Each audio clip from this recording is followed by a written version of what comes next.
3.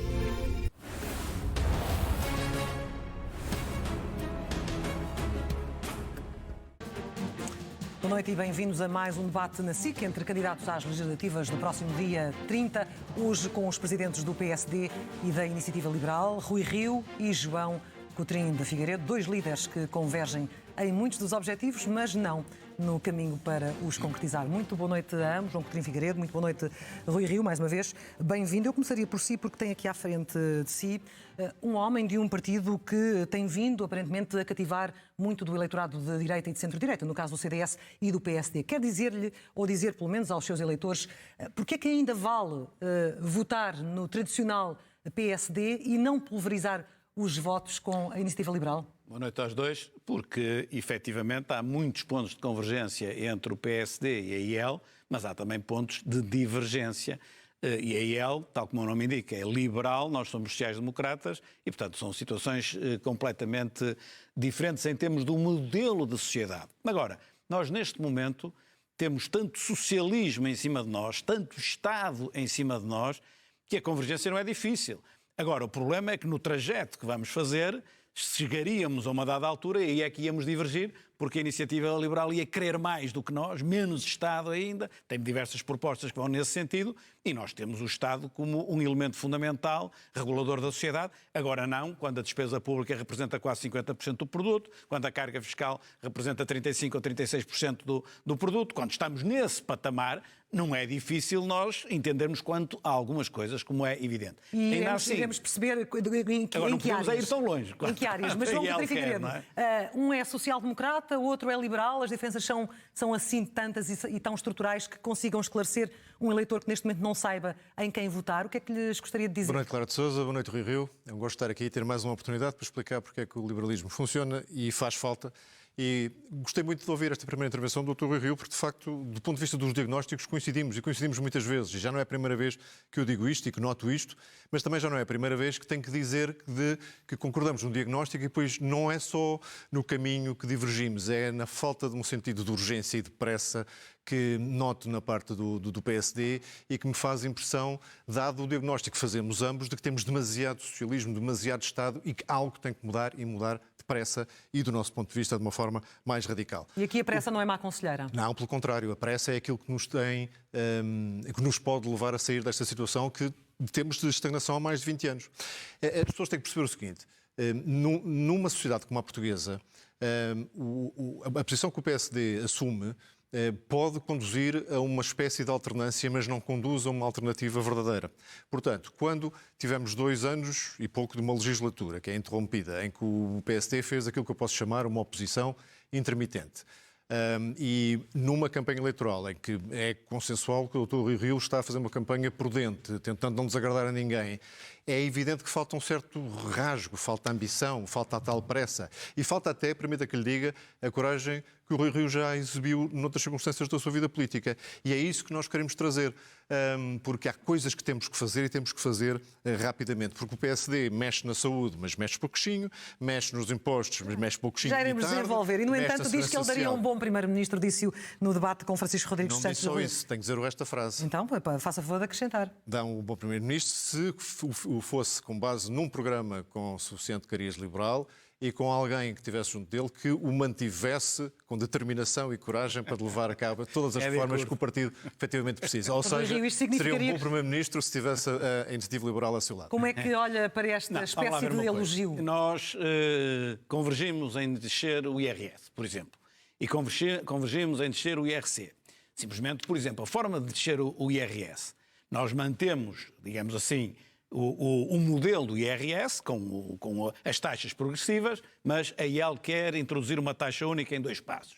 Ora, uma taxa única, toda a gente a pagar a mesma taxa, penso que é 15%, ou dá um buraco orçamental de todo tamanho e dá também, ao mesmo tempo, uma grande injustiça, porque aquele que ganha 800 euros ou 900 euros vai pagar 15% e aquele que ganha 5 mil, 6 mil ou 7 mil irá pagar 15% também. Enquanto que o atual IRS, e bem, e até por imperativo constitucional, e bem, é progressivo. Portanto, o que eu quero é mexer nos escalões de uma tal maneira que as pessoas passem a pagar menos. E vão passar a pagar menos se eu ganhar as eleições, Mas vão passar a pagar menos de uma forma faseada, não é tudo de uma vez só e nunca será uma taxa única. A questão do IRC é a mesma coisa. Nós propomos a descida do IRC 2 pontos e depois mais 2 pontos e eu até notei aqui o IRC para a iniciativa liberal. Baixava logo para 15% e eliminavam a derrama estadual. Bom, é um mundo maravilhoso, só que o orçamento não aguenta. O senhor considera portanto, que a proposta da iniciativa liberal é uma utopia no país que temos? Do ponto de vista da receita fiscal, sim. Do ponto de vista da taxa única de 15%, é injusto. Aí não é uma questão utópica, aí é um modelo. Deixe-me então dar a resposta ao João Coutinho. Eu já ouvi esta crítica algumas vezes e convém explicar às pessoas que uma taxa única de IRS, com a isenção que nós estamos a propor até determinado nível de rendimentos, não produz a mesma taxa de imposto para toda a gente. Eu trouxe, espero que se consigam ver, 3 exemplos de 800, 1.200 e 3.600 euros. E como se vê, as taxas médias pagas pelas pessoas vão de 2,8% até 12,2%, se não estou a erro, é o que está aqui. Portanto, à medida que os escalões, que o rendimento vai aumentando, a taxa média de imposto vai aumentando. O imposto de taxa única com isenção é progressivo, nesse sentido é constitucional. Mas nós também temos deduções por cada filho. Porque a percentagem de aplicação de valor maior, não? Não, porque tem uma isenção e, portanto, até 800 euros não se paga, aliás, a nossa proposta é de 700 euros, não se paga imposto. E, portanto, os primeiros estão isentos, portanto, só se paga sobre a diferença e é isso que o torna progressivo. Portanto, não se paga a mesma taxa de imposto, sendo evidentemente aqueles que têm rendimentos mais elevados, que têm uma taxa depois média mais elevada também. Agora, o importante aqui, e a justiça que o Dr. Rui Rio parece querer salvaguardar no sistema fiscal, tem que ser visto de outra forma. Nós hoje temos um gravíssimo problema de saída de jovens qualificados de Portugal, em boa parte por causa da excessiva progressividade do nosso IRS. A partir do momento em que os jovens com alguma qualificação passam a barreira dos 1.500 ou dos 1.800 euros brutos de imposto, pagam imediatamente uma taxa marginal que se aproxima muito dos 40%. Ora, isto não é comportável quando noutros países, os países tais para onde eles imigram, sim, e quase invariavelmente para países com partidos liberais, tudo isso é uma forma de afastar a inteligência e a qualificação das pessoas que temos em Portugal. Obviamente, quanto mais alto é o imposto, menos as pessoas ganham, é verdade. Simplesmente, se nós formos aplicar essa receita, isto para lá da questão da justiça, leva um tombo na receita absolutamente brutal. Fizemos essas contas. Leva um tombo brutal, não é? Como é lógico. E, portanto, vocês querem baixar o IRS para uma taxa única de 15% e durante um período ainda 28%, salvo erro, não é? Durante um período com 2 taxas,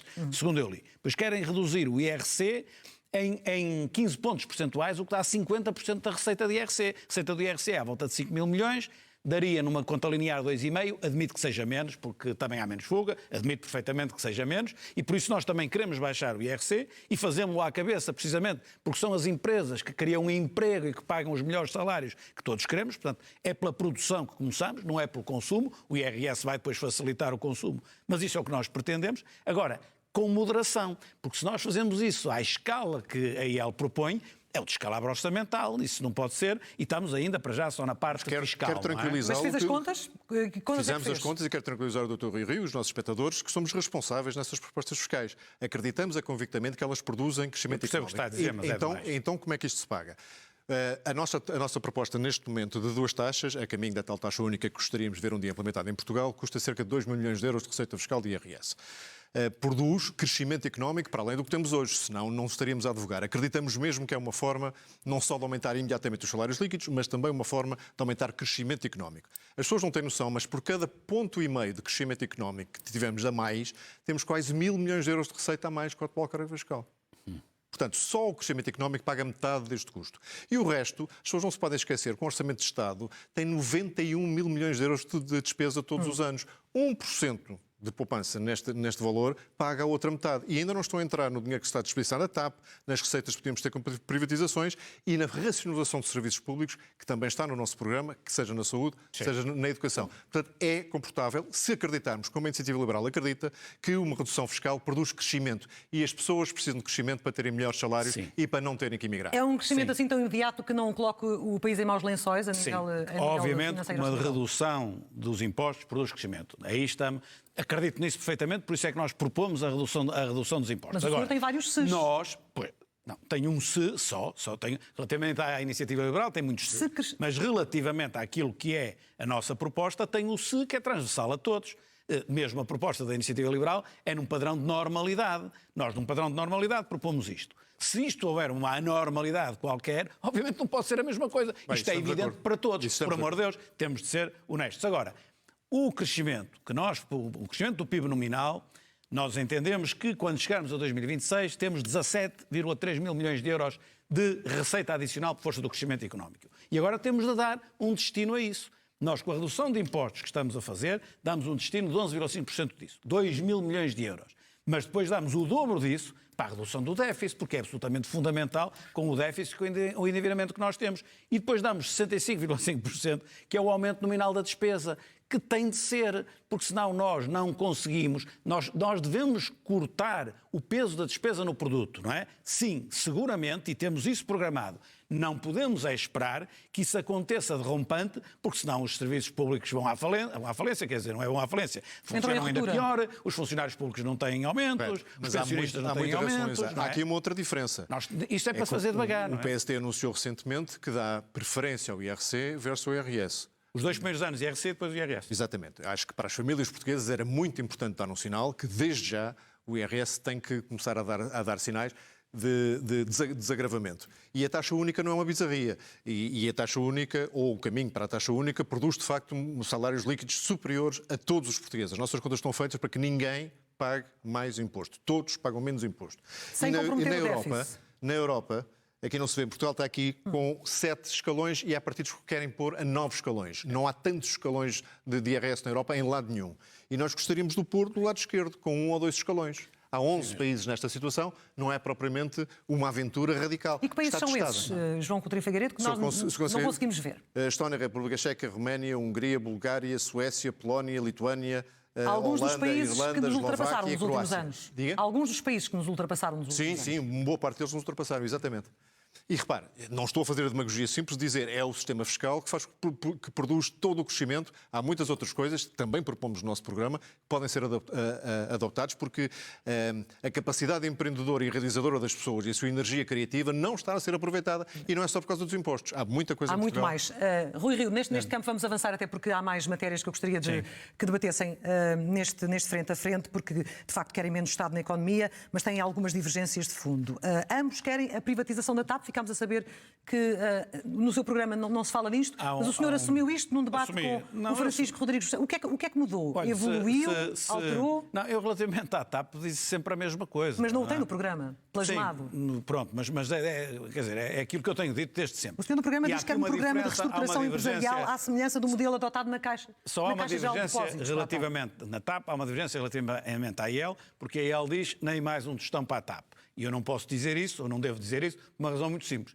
Eu defendia que nada disto devia ter sido feito. Ou seja, a TAP estava privatizada pelo governo anterior e bem, e este governo foi fazer uma asneira em que privatizou metade e agora privatizou outra metade e agora tem a criança, que é uma criança grande e gorda, nos braços e que tem um historial de déficits que foram sempre pagos por nós. E, portanto, não deveria ter feito isto. A partir do momento que fez e que neste momento já lá meteu, já deve ter metido perto de 2 mil milhões, uma coisa desse género, eu não posso dizer nem mais um tostão, porque senão perco esses 2 mil milhões. Tenho que dizer, pronto, agora é preciso capitalizar a TAP e a seguir privatizar. Porque se for nem mais um tostão, eu perco tudo que já lá metemos. Isso aí então é uma desgraça. Não estamos em desacordo fundamental sobre isso. Nem mais um tostão. Acho que ambos podemos estar de acordo de privatizar tão cedo quanto possível, certo, com benefício. Indiscutível, nunca devia ter sido. Agora também permita que lhe diga. E em algum momento conversa com a Iniciativa Liberal na necessidade de privatizar também a Caixa Geral de Depósitos ou a RTP? Não, a Caixa não concordo. Porquê? Admite cedências nesse campo. A RTP é assim. A RTP, pelo menos nos 2 últimos anos, já deu lucro, certo? Portanto, a minha opinião sobre a RTP é isto. Eu acho que é útil um canal público de televisão, um de rádio e a Lusa, eu acho que são úteis, são canais mais sóbrios, são canais que têm obrigação de ser isentos e que, enfim, até têm melhorado um bocadinho ao longo do tempo, penso que prestam um serviço importante à sociedade. Agora, não pode acumular prejuízos como em tempos a RTP acumulou. Neste momento, nos 2 últimos exercícios, já teve lucro, apesar de ter capitais próprios negativos, mas já foi tendo lucro. Se continuar nesse caminho, eu não vejo necessidade de privatizar. E a Caixa? Se começar a ser uma sangria financeira, bom, aí não há outro remédio. Mas é que já é uma sangria financeira para os contribuintes, porque diz que dá lucro porque recebe 220 milhões de euros, se não estou em erro. Mas também presta indemnizações compensatórias pagas pelas pessoas na sua fatura de eletricidade. Sim. Por todos, vejam ou não vejam. Sim. Portanto, qualquer português tem que pagar RTP, mesmo que não tenha interesse no RTP. Mas não presta faz serviço sentido. público. Tem RTP Nacional, RTP África, Canal 2. Aí pode ser a nossa Não diferença de reconhece liberal para qualquer social-democrata, de relevância facto. estratégica à TAP, à Caixa Geral de Depósitos, nem à RTP, João. É a mesma coisa da conversa da importância estratégica da TAP e depois vai saber não tem importância nenhuma. Quando se tem que argumentar com importância estratégica é porque já está a ir ao bolso dos contribuintes. Não tem outra razão. Não tem importância estratégica. E o serviço público importante que a RTP pode prestar na defesa da língua e da cultura portuguesa pode, como em muitos outros países, ser contratualizado com operadores privados. Isso acontece com grande sucesso em muitos outros países. E também não precisamos de um banco público como a Caixa Geral de Depósitos. Mas é um banco público que tem tido sucesso na sua estruturação por um único motivo. Porque desde que foi intervencionado e levou uma injeção de quase 5 milhões de euros há poucos anos, o sucesso que teve deve-se ao facto de ter sido obrigada, entre outras coisas, pela União Europeia, a seguir regras iguais a bancos privados, a estar completamente independente das influências e orientações que recebia do Terreiro do Paço. E, portanto, deixando de receber orientações políticas para conceder créditos a amigos e créditos ruinosos, muitos deles que ainda estamos a pagar e têm a ver com outras cenas muito tristes da cena financeira portuguesa, se não fosse isso, a Caixa Geral de Depósitos não tinha feito a recuperação que fez, porque se comportou como um banco privado. Caixa Geral de Depósitos não admite cedências a Caixa nesse Geral de campo. Depósitos, que neste momento não oferece problema, foi capitalizada, não oferece problema, tem uma excelente administração, foi bem escolhido o Presidente, neste momento, todos nós acho que concordamos, até estou admirado, o PS não foi buscar aí, não foi buscar ninguém. Estamos os dois admirados. Esqueceu-se. Esqueceu-se. Não reparou. Escapou-lhe um. Bom, Mas nesse campo disse que está de acordo. Agora, um banco de capitais públicos com uma cota de mercado apreciável, como tem a Caixa Geral de Depósitos, entendo que tem um papel a desempenhar na economia, no financiamento das empresas, que muitas vezes a banca privada não quer e está no direito de não querer fazer esse trabalho. E, portanto, uma vez que a Caixa está capitalizada, está equilibrada, não está a dar prejuízo aos contribuintes, antes, pelo contrário, pode começar a dar dividendos e tem dado dividendos ao Estado. Eu acho que, lá está, temos aqui a divergência, acho que um banco público aí faz sentido, mas não é um dogma, porque se começar a ter problemas também... Não é só isso. No dia em que tiver critérios que não são os critérios mais racionais da concessão de crédito ou de outros serviços financeiros, vai começar a ter problemas e quem vai pagar é outra vez o contribuinte. Porque em Portugal não há coragem de fazer com que os prejuízos privados se mantenham privados. Não há um dogma, disse Rui Rio. Não é um dogma no sentido de eu dizer que tem de ficar público ad eterno. Se efetivamente começar a ter prejuízo, começar a ser mal gerido, começar a servir para aquilo que a seguir ao 25 de Abril a banca pública servia, que foi como o João Coutinho disse, a dar crédito a quem interessava politicamente dar crédito, ou seja, nem pensar. Agora, se comportar... Nem pensar significa... privatize. Nem penso, evidentemente. Mas enquanto eu agora não estava a falar na Caixa. Era a banca toda nacionalizada. A dada altura, nos anos 70, 80, começou-se a comportar dessa maneira. Mas na altura em que eu comecei a trabalhar, que saí da faculdade, era assim que a banca pública se comportava, até depois ser privatizada. E bem, agora, uma coisa é a banca ser toda nacionalizada, outra coisa é o Estado ter um instrumento para poder influenciar, no sentido positivo que não negativo, a economia. Deixa-me perguntar ao João Coutinho Figueiredo, porque tem-se falado muito de menos Estado, mais Estado. Num país como o nosso, o que é que aconteceria, por exemplo, aos trabalhadores da função pública? Seria para reduzir... Teriam funções idênticas em prestadores de serviços públicos privados. E significa o quê? Exatamente para que as pessoas percebam. Por exemplo, hoje temos um Serviço Nacional de Saúde que é integralmente composto por prestadores públicos. Portanto, temos uma função de financiamento, que é do Orçamento do Estado, que é público, e a prestação é pública, hospitais públicos, centros de saúde, etc. Há algumas convenções de subcontratações, mas o grosso é público, sobretudo a propriedade pública, e quem paga e suporta os desperdícios e os custos disto é o público, ou seja, todos nós, os contribuintes. O nosso modelo o que defende é que os prestadores possam dizer de qualquer natureza, públicos, privados ou sociais, e são as pessoas que escolhem a que prestador querem recorrer, sendo que o financiamento se mantém público. Isso eu percebo. Portanto, mantém-se o financiamento público, para o erário público, para o orçamento, é idêntico. Para as pessoas que continuam a ter o acesso universal a todas as valências que têm hoje, sem exclusões, sem pré-existência, sem nada disso, com um custo tendencialmente gratuito, tal como hoje, e universal, com uma diferença. Melhor qualidade de atendimento e muito menos listas de espera. Sabe que como não anos foi de essa país. a questão que eu coloquei, mas eu já E é lá que eu já volto. não lembrava, porque... eu não quis fugir, já não lembrava. mas fugiu, acabou por fugir, porque eu perguntei-lhe o que é que vai fazer aos portanto, mais de 700 mil funcionários públicos que trabalham para o estes Estado. prestadores privados que possam entrar no negócio da saúde ou aumentar a sua posição no negócio da saúde precisam de colaboradores. E é natural que sejam colaboradores que tivessem. Sim, mas o que é que acontece ao vínculo que têm neste momento com o Estado? Como toda a gente Condicionado, como sabe o João Como toda a gente que decide mudar de emprego deixa de ter um vínculo com o empregador e passa a ter com outro. Mas que decide ou que lhe é imposto? Decide, evidentemente. Rui Rio, como é que vê este raciocínio? Há aqui relativamente à educação e à saúde, há também aqui uma divergência notória. Porque aquilo que a IEL defende é que um cidadão, uma vez que necessite de um apoio médico, possa escolher, dirige-se ao privado ou dirige-se ao público e o público paga. Ora, eu entendo que isso pode acontecer se as coisas estiverem contratualizadas. Claro, se estiverem devidamente contratualizadas. De Agora, eu pura e simplesmente saio de casa e vou ao privado ou vou ao público conforme quiser, ou se pego no meu filho e o ponho no público ou no privado conforme quiser, o Estado paga, acho que não. Acho que o Estado tem a obrigação de prestar um excelente serviço Leu a nossa proposta, público. sabe que não é isso. Há subsistemas de saúde e subsistemas de educação. Eu que defendo o que nós defendemos... Nós dizemos às vezes, é como se fosse uma ADSE disponível para todos os portugueses. Mas não pode haver que vocês, em tempos, defenderam uma ADSE transversal para todos, que penso que já não defendem. Se quiserem pensar, os portugueses estão lá a ouvir em casa, se quiserem pensar em várias ADSEs, que sabem como é que funciona, as pessoas são aderentes e recorrem aos serviços de saúde que essa ADSE contratou previamente e recorrem livremente e não fazem ideia. Mas eu gostava de dizer que não há uma liberalização destes setores, uma liberalização tanto da educação como da área da saúde, em que o utente, o cidadão, escolhe onde quer colocar os filhos e a que hospital é que quer ir. Exatamente. Isto é ou não uma liberalização dos setores? Há a liberalização mais importante de todas, que é dar às pessoas a liberdade de escolher onde é que querem ser atendidos ou onde é que querem ter os seus filhos a estudar. É a liberalização mais importante de todas. Mas aqui a visão é completamente diferente do PSD. Não. A minha visão é completamente diferente. O Estado tem a obrigação de prestar o serviço público de educação de qualidade. Eu, se quero pôr os meus filhos no privado, e eu pus, por exemplo, se quero pôr os meus filhos no privado, olha, ponho no privado e pago.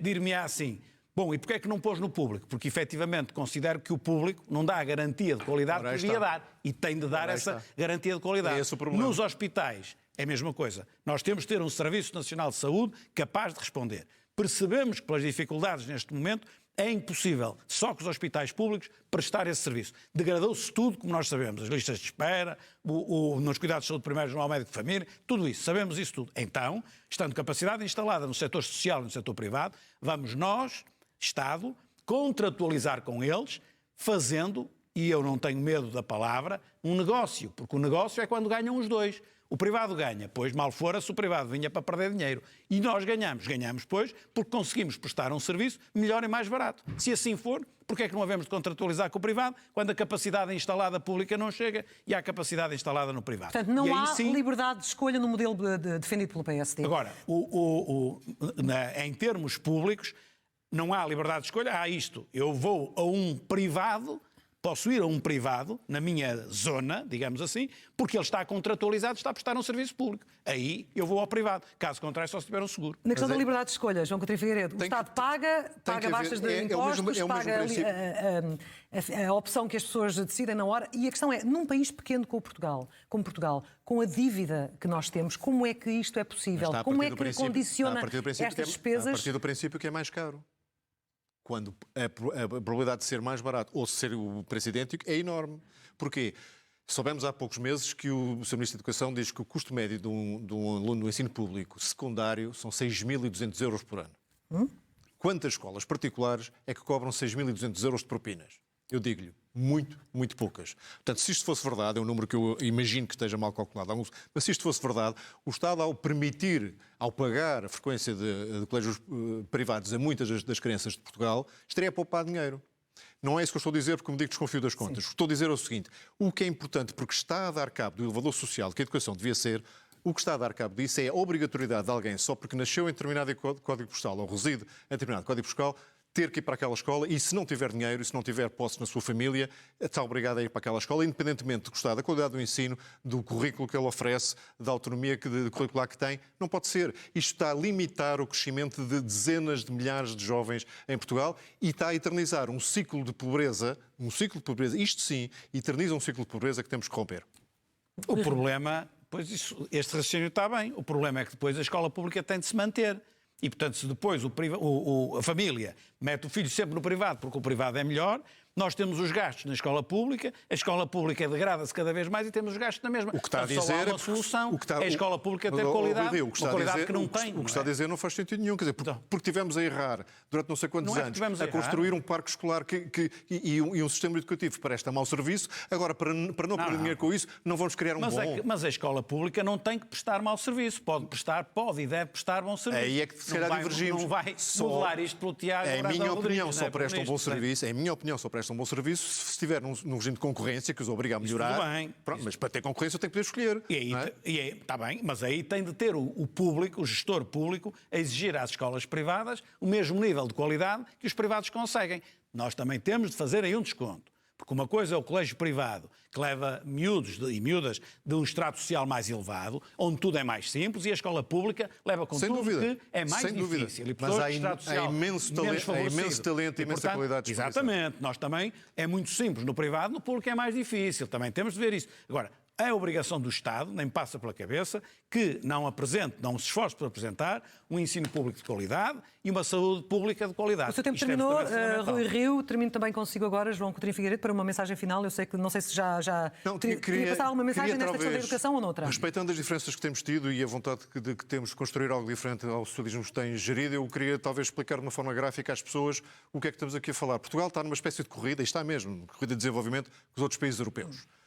Já vimos que o PS, estamos a andar para trás, vimos os outros corredores do leste ultrapassar-nos e vai continuar. Vai continuar. Portugal caminha para a cauda da Europa. Com o PSD parece que conseguimos não andar muito para trás, mas não vimos também aquela força e energia para chegar à frente. Precisam de energia reformista, que o PSD também já teve energia reformista da Iniciativa Liberal para chegar à frente do pelotão, para pôr Portugal à frente. Então deixe-me não terminar e aproveito a deixa, porque isto é um bocadinho como a pescadinha de rabo na boca. Voltamos ao início para perguntar a Rui Rio, que depois deste debate ideológico, foi interessante certamente seguir, se na prática, e dependendo da votação que o senhor tiver no próximo dia 30, se a Iniciativa Liberal ou a Iniciativa Liberal poderá ocupar, num governo do PSD, a posição que era tradicionalmente ocupada pelo CDS. Eu não quero dizer isso assim dessa forma, quero dizer de outra forma parecida, que é quer a Iniciativa Liberal, quer o CDS, são parceiros com os quais o PSD facilmente se entende. Iniciativa Liberal, que está a começar, tem pouco tempo, facilmente se entenderá.